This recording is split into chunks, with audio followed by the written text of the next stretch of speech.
नमस्कार,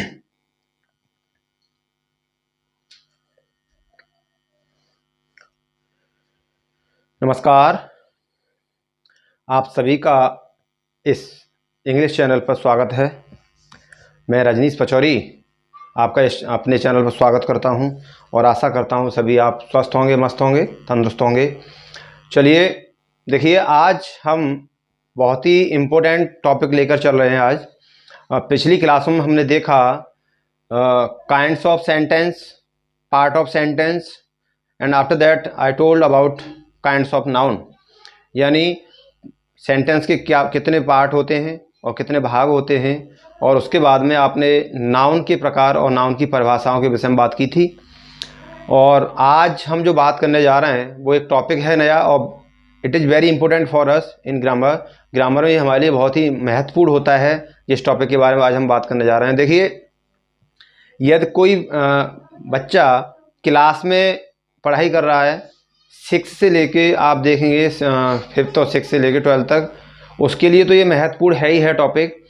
उसके बाद जो व्यक्ति एक कंपटीशन की तैयारी कर रहा है, किसी भी लेवल की, एसएससी लेवल की, किसी भी लेवल की, और यदि उसमें इंग्लिश आती है, उस जिसकी तैयारी कर रहा है उसमें यदि इंग्लिश आती है, और इंग्लिश में देखिए बहुत ही बड़ा रोल होता है इंग्लिश का भी, हर अपने सब्जेक्ट के अनुसार।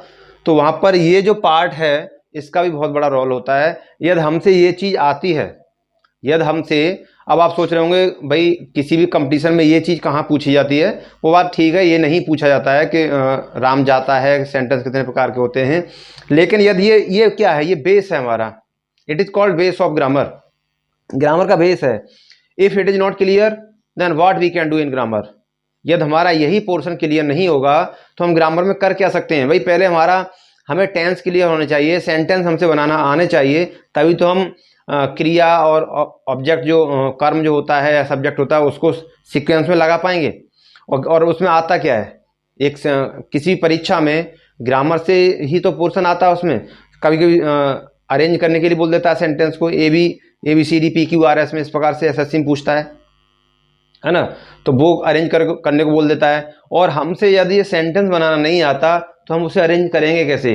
कभी कभी ऐसा भी होता है कि एक सेंटेंस दे देता है, उसमें वर्ब भरने के लिए दे देता है कि आपको वर्ब भरनी है, कभी प्रपोजिशन भरने के लिए दे देता है।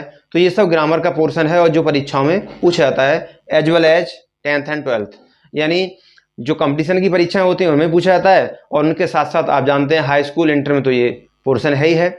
तो ये बहुत ही बेसिक है हमारा, और इसे एकदम समझते हुए चलेंगे। और इस बात की गारंटी मैं देता हूँ, यदि आप इसे मन से करेंगे तो ये टॉपिक आपका कभी जीवन में आपको धोखा नहीं देगा। मैं इस हिसाब से आपको कराऊंगा, वो आपको धोखा नहीं देगा। चलिए तो प्रारंभ करते हैं इस टॉपिक को और देखते हैं क्या क्या इसमें आता है। और हम ये बिल्कुल बेस से लेकर चल रहे हैं। यदि आपने यहाँ से प्रारंभ किया है तो आगे मैं अंत तक कराऊंगा, आपका कोई इसमें समस्या नहीं आएगी। चलिए तो देखेंगे, लिखा है टेंस यानी काल। देखिए टेंस क्या है, टेंस किसे कहते हैं, काल किसे कहते हैं। तो काल यानी ऐसा कोई भी काम जो वर्ब को समय के अनुसार परिवर्तित कर देता है। वर्ब को समय के अनुसार जो वर्ब में परिवर्तन करता है वही तो काल बन जाता है। अब जैसे आप देखेंगे, tense changes the form of verb, यानी काल जो होता है वर्ब की फॉर्म को, यानी वर्ब की अवस्था को चेंज कर देता है। To express the time of an action, यानी समय के अनुसार, समय के अनुसार जो टेंस जो होता है वर्ब की अवस्था को चेंज कर देता है, बदल देता है। अब जैसे आपने देखा है, प्रेजेंट में वर्ब कुछ और होती है, कंटिन्यूस में कुछ और होती है, तो ये क्या है, समय के अनुसार ही तो बदला जा रहा है। अब पास्ट में पहुंच जाएंगे तो वर्ब का रूप बदल जाएगा समय के अनुसार, क्योंकि पास्ट में पहुंच गए। फ्यूचर में पहुंचेंगे तो वर्ब का रूप कुछ और हो जाएगा, क्योंकि वो समय के अनुसार वर्ब का रूप बदल गया। कंटिन्यूस की बात करेंगे तो कंटिन्यूस में हो जाएगा, समय के अनुसार वहाँ भी आपकी जो भी फॉर्म होती है वो बदल जाती है। तो ये कह रहा है, क्या कह रहा है, कार्य के समय के अनुसार वर्ब में जो परिवर्तन होता है, कार्य का यानी समय के अनुसार, कार्य का समय के अनुसार वर्ब में जो परिवर्तन होता है उसे क्या कहते हैं, उसे काल कहते हैं या टेंस कहते हैं, इज कॉल्ड टेंस। अब देखिए, आपने कभी पढ़ा होगा कहीं या किसी ने पढ़ाया होगा तो लोग कहते हैं कि टेंस तो 2 प्रकार के होते हैं। पर टेंस 2 प्रकार के नहीं होते। There are 3 types of tense. Tense के 3 प्रकार होते हैं। ये लिखा है काइंड्स ऑफ टेंस। टेंस के प्रकार कितने प्रकार के? 3 प्रकार के आपको बताए गए। पहला है प्रेजेंट टेंस, दूसरा है आपका पास्ट टेंस और तीसरा है फ्यूचर टेंस। टेंस 3 प्रकार के होते हैं। देखिए टेंस के सीखने से पहले हम बात करेंगे, अब यहां पर जो कह रहे थे वर्ब में जो परिवर्तन होता है, प्रत्येक वर्ब, वैसे आप सोच लेंगे प्रत्येक वर्ब प्लूरल फॉर्म में होती है, सिंगुलर फॉर्म में वर्ब नहीं होती। सिंगुलर फॉर्म में तो उसे हम स्थिति के अनुसार बदलते हैं। सिंगुलर और प्लूरल ये अभी हम देखेंगे कि कौन सी वर्ब हम किस स्थिति में सिंगुलर में बदलते हैं और कौन सी वर्ब प्लूरल होती है। वैसे मैं आपको बता दूंगा, प्रत्येक verb, every verb is in the form of plural. प्रत्येक वर्ब अपनी प्लूरल बहुवचन अवस्था में होती है। अब ये गो आपको दिखाई दे रहा है, ये गो प्लूरल फॉर्म है, सिंगुलर नहीं है। सिंगुलर तो हम इसे बनाएंगे कब? इसमें ये लगाकर हम किसी भी वर्ब को सिंगुलर बनाने के लिए उसमें एस या ई एस लगा देते हैं, वो वर्ब सिंगुलर बन जाती है। फिर वैसे हर वर्ब अपने आप में प्लूरल होती है। देखिए मैं आपको इतना पॉइंट से, इतनी गहराई से इस टॉपिक को कराऊंगा कि आपको फिर समस्या नहीं आएगी। पहली बात तो ये है कि हम यहाँ पर बात करेंगे, चलिए मैंने ये आपको समझा दिया, बस आप ये ध्यान रखें कभी कोई पूछ लेता है कि वर्ब क्या है, तो वर्ब पहले तो ये परिभाषा है, और वर्ब कभी भी सिंगुलर फॉर्म में नहीं होती, उसे सिंगुलर में तो स्थिति के अनुसार लाया जाता है ना। हर वर्ब अपने आप में प्लूरल फॉर्म में होती है। जैसे प्लूरल क्या है ये मैंने आपको बता दिया, ये गो है, अब ये गो है, यहाँ पर प्लूरल है गो, सिंगुलर हमने बनाया ई एस लगाकर, पहली बात। दूसरा, कोई भी वर्ब हो, कोई भी वर्ब, जैसे आप कह रहे हैं एक वाक्य होता है जाना, खाना, पीना, उठना, बैठना, पढ़ना, लिखना, सोना, यदि ऐसी वर्ब जिसके अंत में ना आ जाए, कोई भी शब्द ऐसा है जिसके अंत में ना आ जाए, तो उस वर्ब को कभी हम ऐसे नहीं बोलेंगे, ऐसे बोलते हैं। जैसे जाना, जाना को गो नहीं कहते, जाना को गो नहीं कहते, जाना को कहते हैं टू गो, जाना को टू गो। जैसे खाना, खाना को ईट नहीं कहेंगे, टू ईट, खाना। भोजन की बात नहीं कर रहा मैं, क्रिया की बात कर रहा हूं। नहाना, बात, टू बात। स्पीक मतलब बोलना, स्पीक नहीं होता, टू स्पीक। तो वर्ब के साथ हम टू, इस प्रकार के ना शब्द आ जाए वर्ब के अंत में, मतलब शब्द के अंत में, तो आप समझ लें उस वर्ब को टू लगाकर बोलना है। चलिए ये बात हम आगे चल के सिखाएंगे। फिलहाल आप देखेंगे टेंस कितने प्रकार के हैं, तो टेंस के 3 प्रकार हैं। देयर आर 3 टाइप्स ऑफ, क्या? Number 1 present tense. अब देखिए प्रेजेंट क्या है, प्रेजेंट क्या है? अभी प्रेजेंट में आपके सामने खड़ा हूं, मैं आपको लेक्चर दे रहा हूं, ये प्रेजेंट भी तो चल रहा है, या प्रेजेंट में कोई भी काम किया जाता है रोज, वो प्रेजेंट का ही तो है। लेकिन फिलहाल मैं आपके सामने बोल रहा हूं, ये प्रेजेंट है, काम चल रहा है, आप देख रहे हैं मुझे, ये प्रेजेंट है। तो प्रेजेंट, उसके बाद हम देखेंगे पास्ट। पास्ट क्या है? यदि हम जाते हैं, if we go in past before 1 minute, यदि हम 1 मिनट पहले भी जाते हैं तो वो भी पास्ट होगा हमारा। पास्ट कल भी होगा, पास्ट परसों भी होगा। हमारा पास्ट क्या है? पास्ट हमारा ये है कि अंग्रेजों ने देश पर 200 साल शासन किया, वो पास्ट था। पास्ट कल क्या हुआ था घटना, वो पास्ट की थी।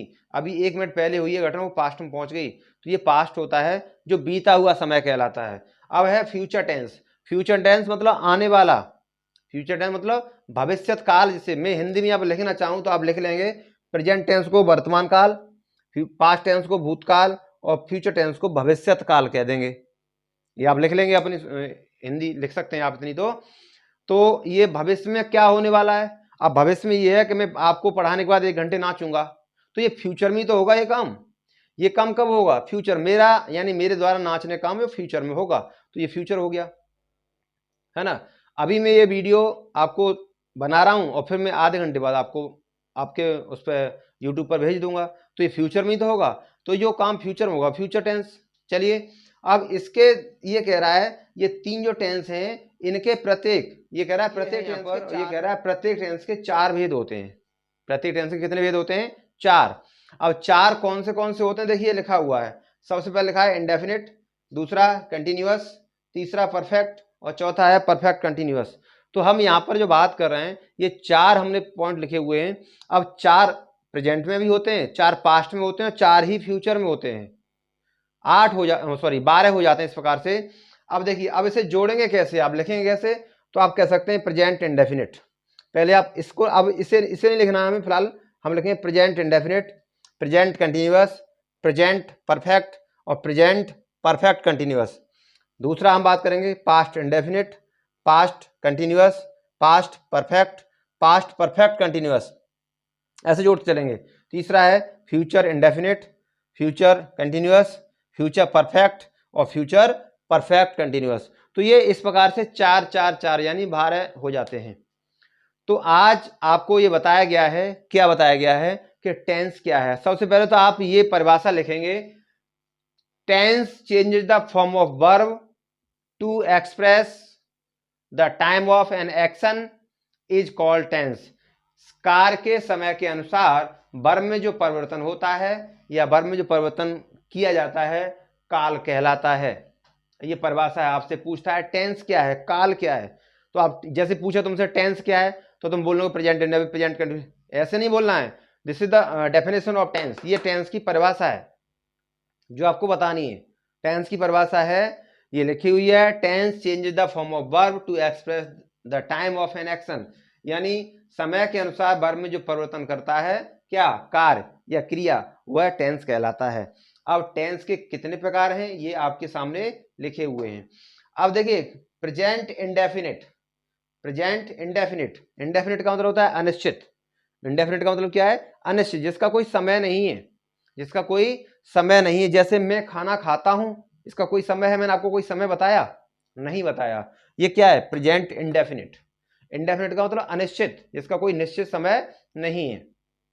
और डेफिनिट होता है निश्चित, तो यहाँ पे इंडेफिनिट है, अनिश्चित। मैं नहाता हूं, मैं नहाता हूं, मैंने कोई समय बताया, निश्चित नहीं बताया। आज मैं 4 बजे नहाया, कल 6 बजे नहाऊंगा। तो मैं नहाता रोज हूं लेकिन मैंने कोई समय आपको नहीं बताया, ये इंडेफिनिट है। प्रेजेंट कंटिन्यूअस, अभी चल रहा है, मैं बोल रहा हूं तुम सुन रहे हो, ये क्या है, प्रेजेंट कंटिन्यूअस है, काम चल रहा है लगातार, वर्ब यानी क्रिया जारी है, जिसे इंग्लिश में कह सकते हैं work in progress, work in progress. Present continuous को हम और क्या कह सकते हैं, प्रोग्रेसिव सेंटेंस, प्रोग्रेसिव यानी जिसमें क्रिया लगातार चल रही हो। तीसरा है प्रेजेंट परफेक्ट, परफेक्ट में क्या है, काम खत्म हो चुका है, चुका है, चुकी है, ये अभी खत्म हुआ है घंटे 2-4 घंटे में। और प्रेजेंट परफेक्ट कंटिन्यूअस की जो बात करेंगे, ये वाक्य इस प्रकार के होते हैं जो पिछले समय से चले आ रहे हैं और अभी तक जारी हैं। मैं पिछले 4 दिन से पढ़ा रहा हूं या मैं 4 घंटे से पढ़ा रहा हूं, तो इसका मतलब काम पिछले समय से होता आ रहा है और अभी तक जारी है, इसे कहते हैं प्रेजेंट परफेक्ट कंटिन्यूअस। तो ये इस प्रकार से आप सीखेंगे। मैंने आज आपको ये थोड़ा सा बताया है इसके बारे में। अगले टॉपिक में हम बात करेंगे एपिसोड में किसकी, प्रेजेंट इंडेफिनिट की। प्रेजेंट इंडेफिनिट टेंस के विषय में बात करेंगे, ये सेंटेंस हम सीखेंगे बनाना, किस प्रकार सीखते हैं। और आप इसे नोट कर लेंगे परिभाषा को, सारी चीज़ों को। और उसके बाद हम फिर बात करेंगे अगले पोर्शन में, प्रेजेंट के पोर्शन की बात करेंगे, प्रेजेंट के चारों की बात करेंगे, फिर पास्ट के चारों की बात करेंगे, फिर फ्यूचर के चारों की बात करेंगे। और ये बात यदि आप गौर से देखेंगे वीडियो को, तो मैं गारंटी देता हूं कि आप किसी प्रकार का सेंटेंस फिर आपके सामने आ जाए, फिर आप घबराएंगे नहीं और आप खटाक से जवाब देंगे उसका। आपको जवाब एकदम, आपको बिटी बनना, एकदम बिटी, है ना, जिसे बोलते हैं हाजिर जवाबी। क्वेश्चन किसी ने सेंटेंस पूछा और आपने तुरंत बना दिया, दैट्स कॉल्ड बिटी, उसे हम हाजिर जवाबी कहते हैं। इस प्रकार से आप हो जाएंगे, लेकिन रेगुलर देखेंगे वीडियो को, तो ध्यान से देखना है। चलिए, तो आज के लिए इतना काफ़ी है। अगले एपिसोड में हम बात करेंगे प्रेजेंट के चारों की, धीरे धीरे करके हम आगे बढ़ेंगे और देखते हैं कितना हम सीख पाते हैं, और मैं आपको सिखा के ही मानूंगा। तो आज के लिए इतना काफ़ी है। अगले टॉपिक के साथ फिर हम आपसे मुलाकात करेंगे, तब तक के लिए विदा लेते हैं, नमस्कार।